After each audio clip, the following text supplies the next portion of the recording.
እውነት ይሄ ልጅ 17 ዓመቱ ብቻ ነው? የቴሪ ዳንኤል ኦንሪ የግርምት ጥያቄ ነው። እሱ ቃላት እንዳጣለት አድርጎኛል። ልክ እንደ ሊዮኔል ሜሲ ነው ፊሊፖ ኢንዛጊ።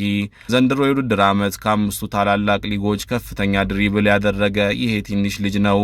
አድማጮች በምን አይነት ምትሃት ነው ኳሱ ልቧን ለሱ የገበረችው?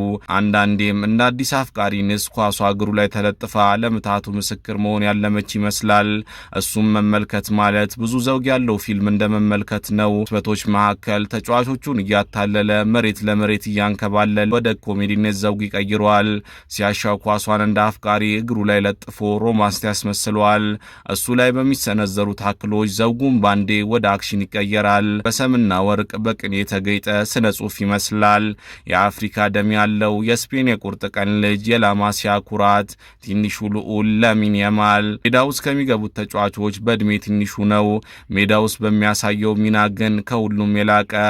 አንዳንዶች ይሄ ልጅ የሊዮኔል ሜሲ ወራሽ ነው ይላሉ። ለሱ ሜዳ ውስጥ 4 ተጫዋቾቹን አታሎ ማለፍ ብርቁ አይደለም። ግራ ቀኝ እያንገላታ ሜዳው ላይ ሲቦርቅ ይታያል። ከሱ እግር ስር ኳስን መንጠቅ ማይቻል ይመስላል። እና እሱን አብሮ ለሚመለከት ሕይወታቸው እስኪያልቅ አብረው ለመሆን መሃል ላይ ገቡ። በጋብቻ የተሳሰሩ ይመስላል።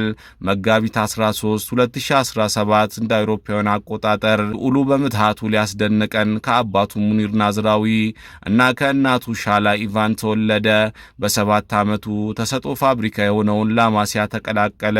በጃቪ መልማይነት ምትሃቱን ለዓለም ሊያሳይ በ15 ዓመት 9 ወር ለባርሴሎና ዋናው ቡድን የመጀመሪያ ጫውታውን አድርጎ በትንሽ ዕድሜ የመጫወት ሪከርድን በእጁ አደረገ። ላሚን ያማል እንዴት ሊቆም ይችላል ሲሉ ይጠይቃሉ። የባርሴሎና ወጣት የፊት መስመር ተጫዋች ላሚን ያማል ገና በታዳጊነቱ የተቃራኒ ቡድን ተከላካዮች ፈተና ሆኗል። ያማል ኳስ ሲይዝ የሚወስዳቸው ፈጣን ውሳኔዎችና በትንሽ ንክኪ የቡድን አጋሮቹ የሚያገኝበት መንገድ አድናቆት አስችሮታል። ያማል በሚያደርጋቸው እንቅስቃሴዎች ትክክለኛነት በተጋጣሚ ላይ የበላይነት መውሰድ መቻሉ ባርሴሎና በሁሉም መንገድ የግብ ዕድል እንዲፈጥር አስችሎታል። ተከላካዮች ላሚን ያማልን ለማስቆም በጨዋታ ወቅት የትኛውን ቦታና ጊዜ ትልቅ ትኩረት ማድረግ እንደሚጠበቅባቸው ይገለጻል። ማሪም ተከላካዮች ምላሽ ለመስጠት ጊዜ ስለማይኖራቸው ሁልጊዜም የሱን እንቅስቃሴ ላይ የመገመት ትልቅ ክህሎት ሊኖራቸው ይገባል።